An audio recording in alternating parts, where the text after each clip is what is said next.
Uh, Gene couldn't be here, so he asked me to fill in, but apparently the pulpit's not big enough for 2 beards, so I just shaved mine. And truth be told, other than the first 2 rows, no one else can see it anyway. So, today's all about comfort zone.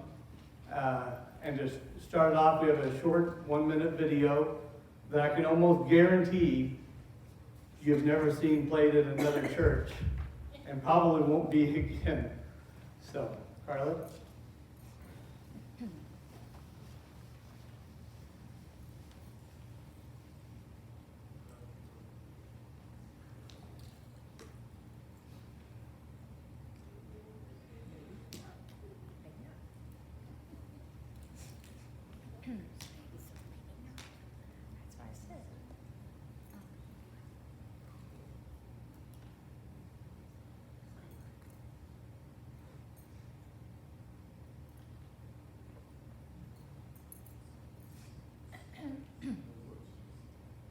It worked last night. Here we go. Sorry, I'm not sure.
Again, I'm going on a limb and say that's never been played before a sermon before, and probably won't be after.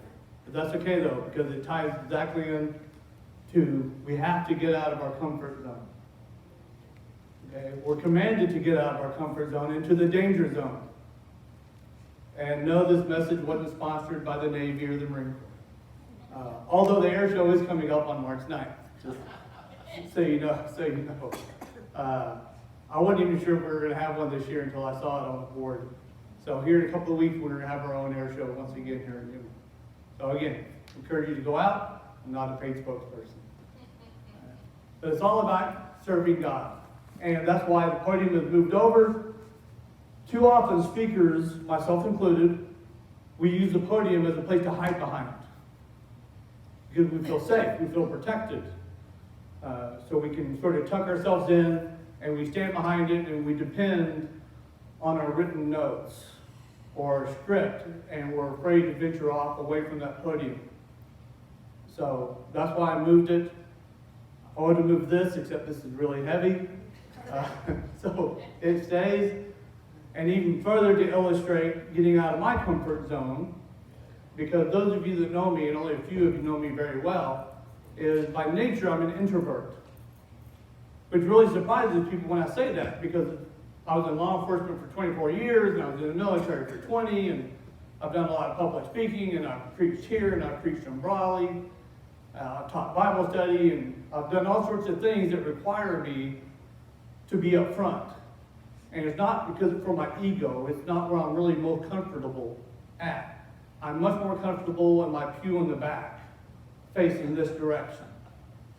However, you have to do what you're told to do, and for me, that means teaching and or preaching. So I have to get out of my comfort zone. I'm not a big fan of parties.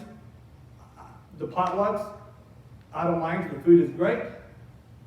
But if you've been to any of those, I find a place in the corner, I say hi to a few people, and I sort of stick to myself. And every now and then I have to get up and actually go into the kitchen because I just get uncomfortable with that many people in a small area. Okay? I didn't even want to go to my own wedding reception. But I sort of felt I had to, being the groom and all.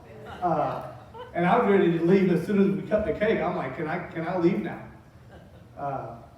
So my wife is, my mother-in-law had 11 kids.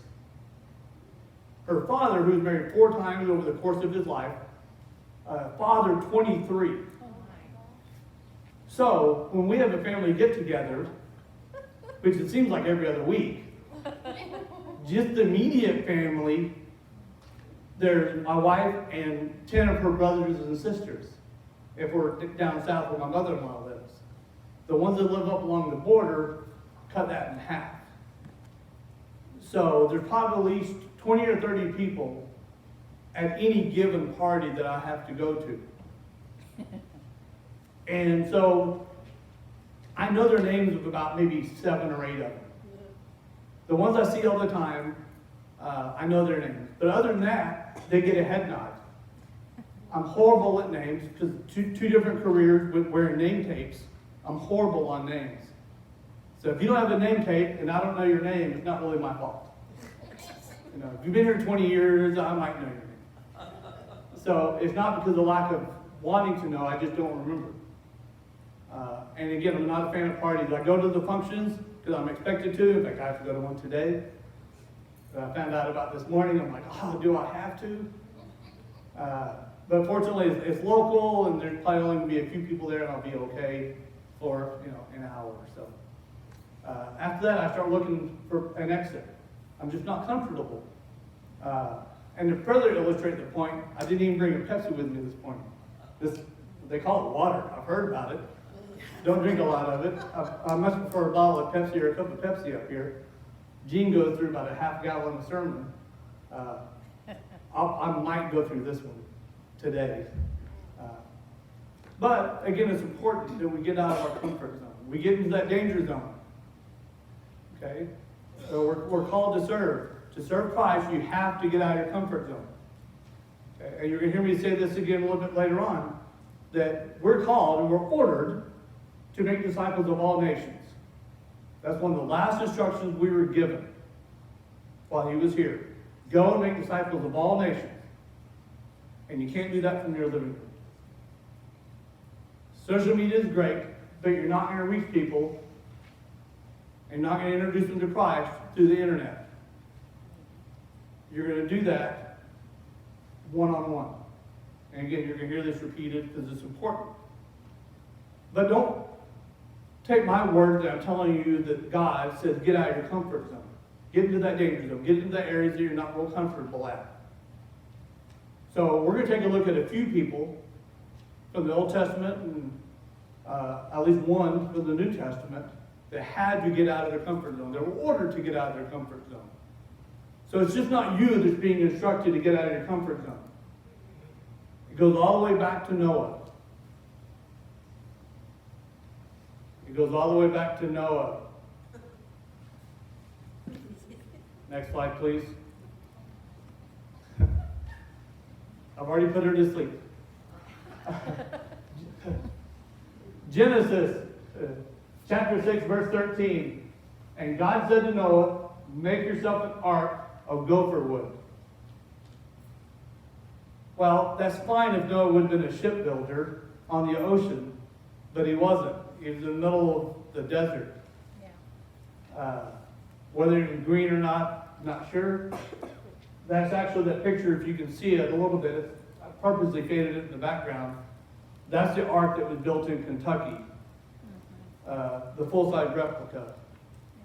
That ark is 45 feet tall, 75 feet wide, and 450 feet long. Like 4.5 football fields. So think about this. Noah was minding his own business. It doesn't really say what he was doing before. As soon as we hear about Noah, we get this. Oh, by the way, I need you to build yourself an ark. And not just of any wood, of gopher wood. Now, I'm not sure what was lying around at the time. Because I've had it with human race, I'm going to kill everybody, but I'm going to save you and your family. So, Noah obeyed. He immediately started. He wasn't a shipbuilder. He was simply following the instructions given by God. He stepped out of his comfort zone, told his kids, hey guys, I have a father-son project for you. You know, and you know how kids are. Dad, can I go out to play? My dad used to say, as soon as your chores are done, you can go play with your friends. Well, it would have been, I guess it wasn't horrible to be Noah's sons, because when they said, can we go play? He said, as soon as the ark is built, you can go play. So 100 years later, the ark was completed. It took them about 100 years. That's how long it took. They didn't have power tools then. The power was in the arms. And he had to face ridicule from the people that were wondering what he was doing building a boat. And not just any boat, a giant boat. From what I could gather, there had never been rain upon the earth before the flood. All the water came up through the ground. I did some research, and there's a few people that disagree with that, commentators. But based on the best evidence that I could figure out, there hadn't been any rain until the flood. That's when the heavens were open, the water came down, the water came up, and flooded the earth. So Noah was forced at an old age, he didn't start when he was young, at an old age to build a boat in the middle of nowhere for a flood that he was told that was coming, but he didn't know when. And his sons had to step out of their comfort zone to follow dad instead of moving off on their own, saying, Dad's just a crazy old man. We've never had a flood before. We don't even know what a flood is. We have nothing about building a ship. But God told him to do it, so we're going to follow dad. Next slide. Abraham. We know Abraham's story. Didn't have any kids. He was 100 years old. God answered their prayers and said this in Genesis 22. Abraham, he said, and Abraham replied like we should, here I am. I'm right here. He said, take your son, your only son, Isaac, and offer him as a burnt offering. You were 100 years old, you asked for a son, I gave you a son, now go kill him. I'm going to tell you where to go take him, but you're going to offer him as a burnt offering to me. That is definitely outside the comfort zone. I don't know any of us, I'm not sure how I'd react. I would like to think I'd react like Abraham. But if God told me to kill one of my kids, as much as, you know, that thought hadn't crossed my mind sometimes, but as parents. But if God said, kill one of your kids, and don't worry about why, because I told you to, I'm not quite so sure I'd pack up and leave. I would like to think I would follow God, but if he told me something like that, I'll be honest, I'm not quite sure. And I don't think any of us can truly be sure until we're faced with it. But we know the rest of the story, and I encourage you, because I'm not covering every single verse in these examples that I'm giving you, that I encourage you to go home and in the morning or later on today or tonight, include it as part of your Bible study and to fill in the blanks that I'm purposely leaving out. For brevity and for time, I'm not going to go through every verse. So I encourage you to not just take my word for what I'm telling you, to research it yourself. And if I say something outside of what the Bible says, by all means let me know and we can discuss it. So, Abraham, Noah, now you have Abraham, building a boat's one thing, killing your only son, your firstborn son, that you waited over 100 years for, something completely different. But he did it. He followed God's command. We know the story. Right before the blade was going to sink into his chest, an angel of the Lord appeared and said, stop. And Isaac was saved.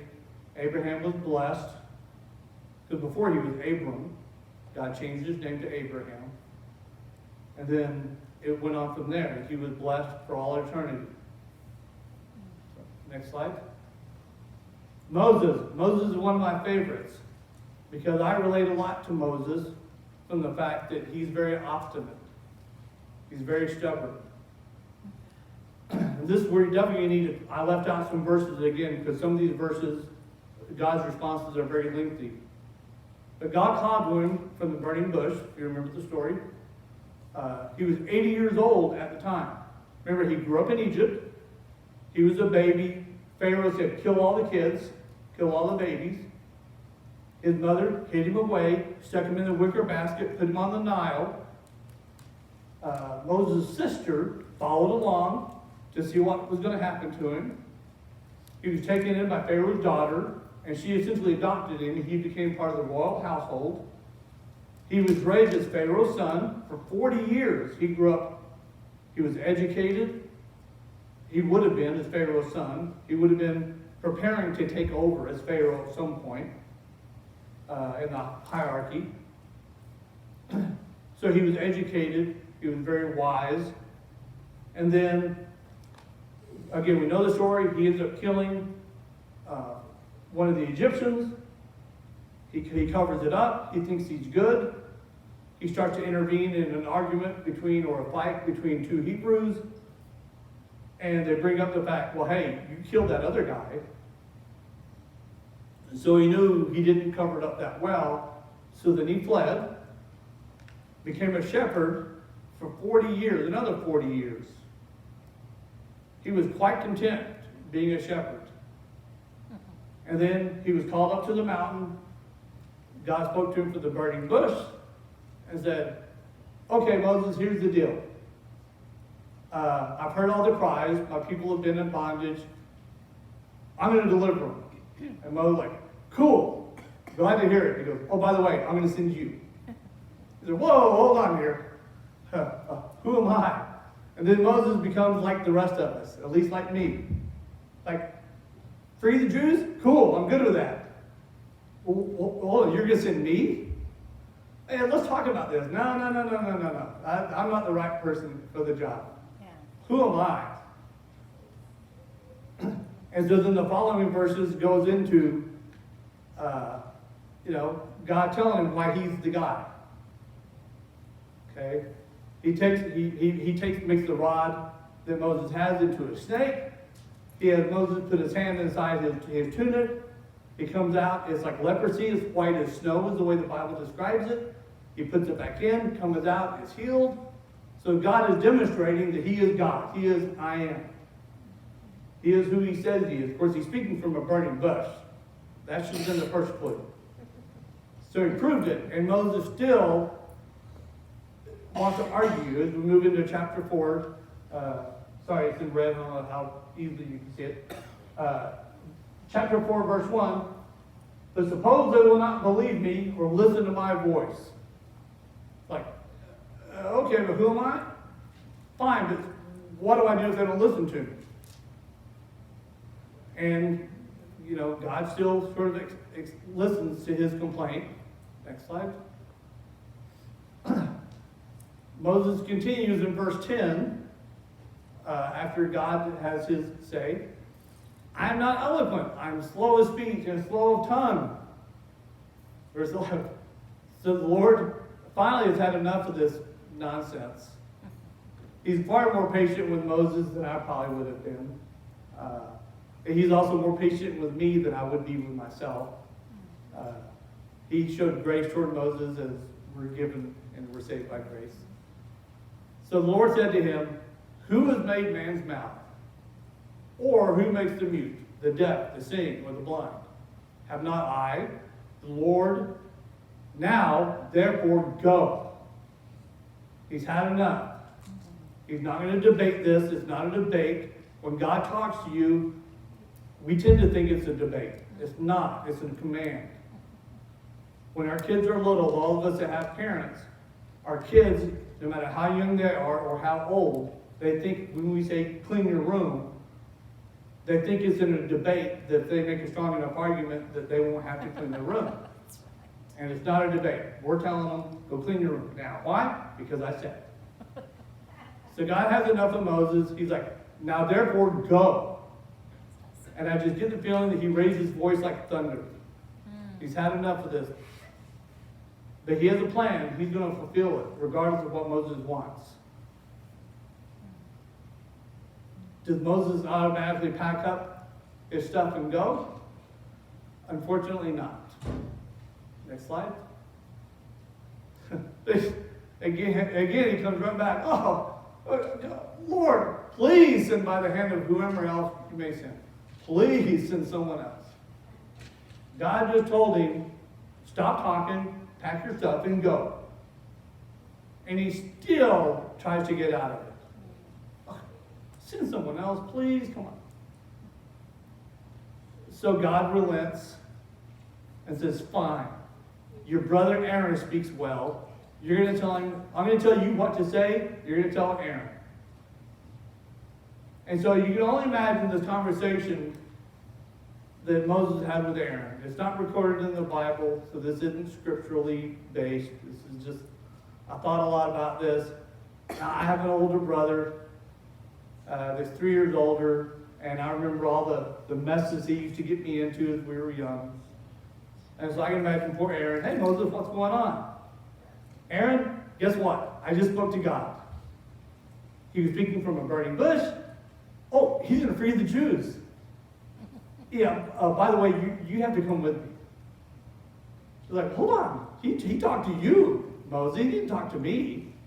Yeah, but God said that he wants you to do all the speaking. Poor Aaron. It's like, Moses, you're going to get us both killed. My brother used to get me into a lot of trouble. Now, his version is a little different. But he used to get me in a lot of trouble when I was a kid. But now here's poor Aaron. This is trouble on a biblical level. Remember, Aaron had been in Egypt. He knew Pharaoh. He knew what was going on. He knew they were walking into the lion's den. But Aaron didn't have this back and forth. He's like, okay, thanks for getting me into it. But I'll go with you. If this is what God told you to do, we're going to do it, and I'll support you. And that goes in hand, as we find in the New Testament, when he sent the missionaries out, and when he sent the apostles out, that they were to go by two. So you have someone to support you. When we're in trouble, we need someone to support us. So I would encourage you, if you don't have someone you can depend on, to find that person. Ask God to put that person alongside of you so you can withstand the trials of this life. We all need someone to talk to without being judged. Moses had Aaron. Okay. Next slide. Moving into the New Testament. Talking about Matthew, the Apostle Matthew, who was then called Levi. Book of Luke, chapter 5, verse 27. Jesus saw him sitting at his tax booth and said, follow me. Levi, later be known as Matthew, he left all, rose up and followed him. No hesitation. It wasn't, hold on, my shift is over at 4 o'clock. Let me sell everything, and I'll be more than happy to follow you. Just give me some time to get some things done. And we know throughout reading the New Testament, there were other people that said that. I'll follow you, but let me go bury my father. If you remember that story later on. And in this case, the father wasn't actually dead. He was trying to delay following Christ until 20 to 30 years down the road. But Matthew didn't do that. He was comfortable. Matthew was a rich person. Now, no one liked him, but he was rich. Because the Hebrews didn't like him because he was the one, he was taxing them. The Jews didn't like him. Because he could tax whatever he wanted. If the Romans wanted $5, he'd charge them $8. And then he'd keep 3. And then the next week, he'd say, well, Roman wants more money, so you have to give me 9. And then he'd keep 4. So he became rich. The Romans didn't respect him because he turned on his own people as a tax collector. His own countrymen didn't like him because, again, he was the tax guy. And we know how, things haven't changed a lot of how we feel about the tax people. Okay? They seem like they always want more. Never once has anyone came to us and said, you don't have to pay this much tax. We're going to lower the tax rate. It always seems like it goes up. So Matthew was rich. He would have had a nice house. He would have had everything materially. But he was also educated. And he had, of course, heard about Jesus. We spoke about this last time that I spoke up here a few weeks ago. He didn't have the Bible. The Bible hadn't been written yet. He had the Old Testament. He would have had that. He would have had the 5 books of the Bible. But he knew immediately who Jesus was, and he recognized the power of his authority. So when he said, follow me, he got up and walked away. He walked away, and the only thing that's recorded that he did was the first thing he did was he went to all of his friends, which were other tax collectors, and probably the prostitutes and the other ne'er-do-wells, and the people that were looked down in society. And the first thing he did was they threw a party with Jesus as the guest of honor. He went out, when he heard about Jesus, he went out, spoke to people that he had a relationship with, invited them to his home, and introduced them to Jesus Christ. That is what we're called to do. Again, you will not make disciples of all nations from your living room unless you invite people into your living room, one person at a time. Unless you invite them into your home, church, one person at a time. It's too easy to blame church leadership or the pastor for not growing a church. Well, you're not growing the church, pastor. You're not bringing people in. Well, the pastor is only one person. If there's 30 people in here, 30 of you have the responsibility. Because if 30 of you bring one person to church the following week, now we have 60. It's not the pastor's sole responsibility. It is his responsibility because we're still supposed to follow Christ. But it's not our, quote, job. Okay? He didn't say only pastors go out and make disciples of all nations. Only church leaders go out and make disciples of all nations.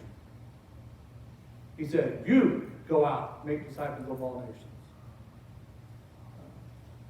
So we have to get out of that comfort zone. It's not comfortable talking to people that we don't already know. I get that. Trust me, I truly understand that.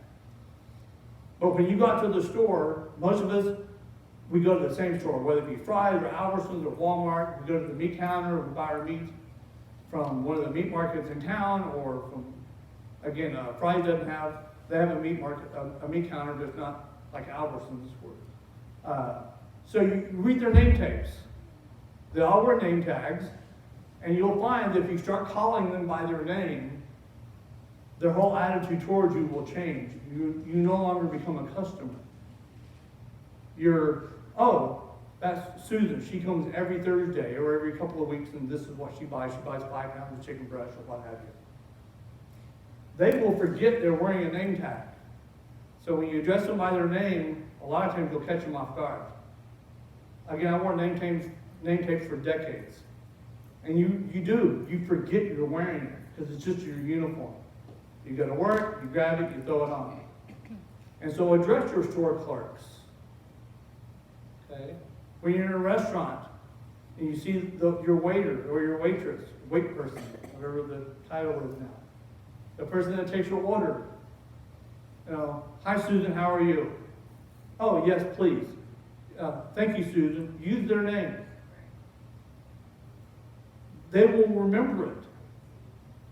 And if you go to someplace all the time, that opens the door because you're building a relationship one person at a time. That's what it's all about.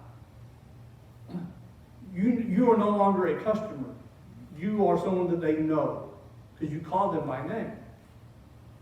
And so then, hey, I noticed that you're not here on Saturdays. Do you work on Saturdays? Oh, no, I don't work on Saturdays. I work Monday through Friday. Oh, well, you know what? This coming Saturday, next week, here in a few days, we have this brunch. Me and a bunch of ladies get together, if you're a female, Or me and a bunch of guys get together, we have a men's breakfast.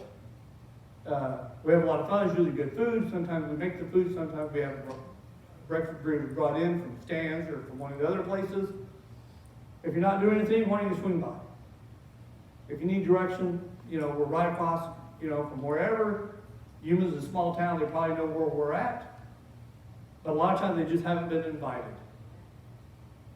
People will not come usually until they're invited. How many of us have walked across the street and knocked on those doors? There's like 4 houses literally 30 feet away from our property, if that far. Width of the street is about 10, 12 feet. Once you leave the fence line, 20 feet from the door. How many of us, in all the years we've been here, how many of us have knocked on their door? There was a group of people that did, Okay, maybe 5 years ago. okay, one person. No, there was others. Okay, well, that's here. Yeah. And I'm one of the ones that haven't. I'm no better or worse than anybody else. I haven't. I've been to the church over 20 years. I haven't crossed the street. I have. Okay, Carla, a few people have. Right. Okay. So those of you that have, that's awesome. And if you went this morning, that's even better. Again, not to impress me or to say, look at me. But the fact is, if we're not going to cross the street, then we find it more difficult to cross 2 streets. And if it's been 5 years, their situation may have changed. If they don't want to come to church, they're like, okay, is there anything we can pray for you about? Well, I really don't like going to church. Cool. What can I pray for you about? How are things? There's always stuff to pray for. If they say everything's great, cool. I'm going to pray for that too. That it continues to be great. That's how we reach people. We get out of our comfort zone. Next slide.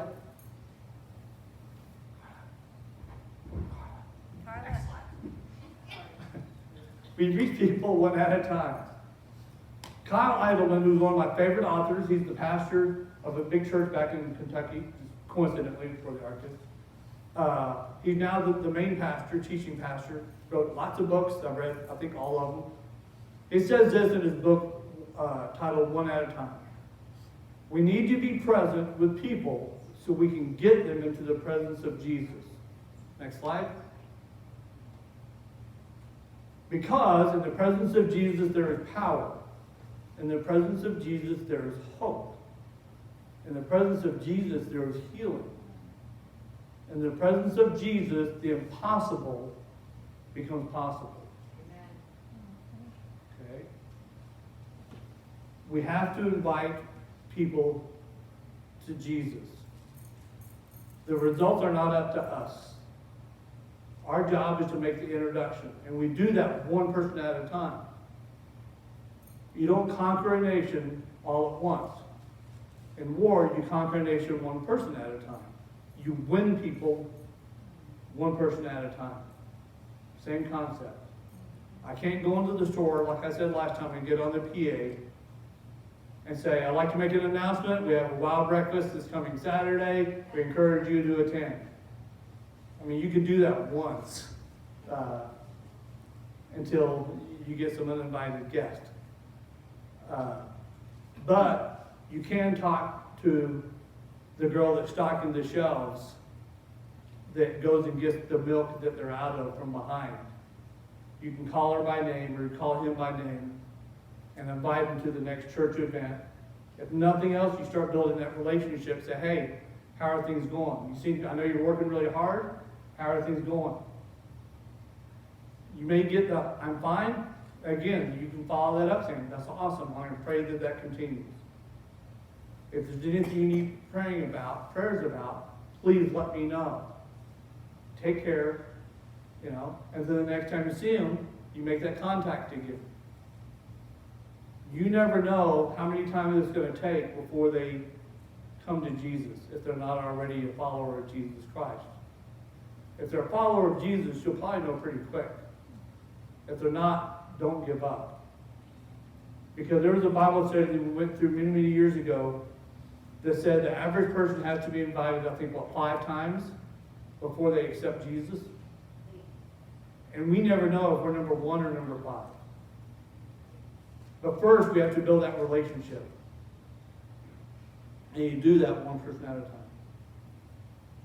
In the presence of Jesus, the impossible becomes possible. It is not impossible for you to get out of your comfort zone unless you're doing it under your own power. If you don't pray about it first and you're doing it with the power of Jesus, it is impossible. With Jesus, everything becomes possible. Next slide. We all need to get out of our comfort zone and serve Jesus Christ. That's what we're here to do. People say, what's my purpose in life? It's to serve Jesus. It's very simple. Hard to do, but very simple. Let's pray. Heavenly Father, we thank you for the opportunity to focus on your word this morning and to learn how we can guide others to you so that they can be healed spiritually and physically. We thank you for the ladies that have sang such wonderful songs and are going to close us with these words of worship, all to glorify you. You know all the medical needs, and we have members that have some serious medical challenges coming up this week, and we ask that you be with them and be with their families as they struggle to understand why they're going through what they're going through. Just let them know that you're with them, that they're not alone. That if they're in the presence of you, you're in the presence of them. And that all will be okay, all according to your will. Again, we thank you, Jesus. We thank you for this church and for the body that you've given us and for the opportunity to share your word this morning. We do love you, Jesus. Amen. Ladies?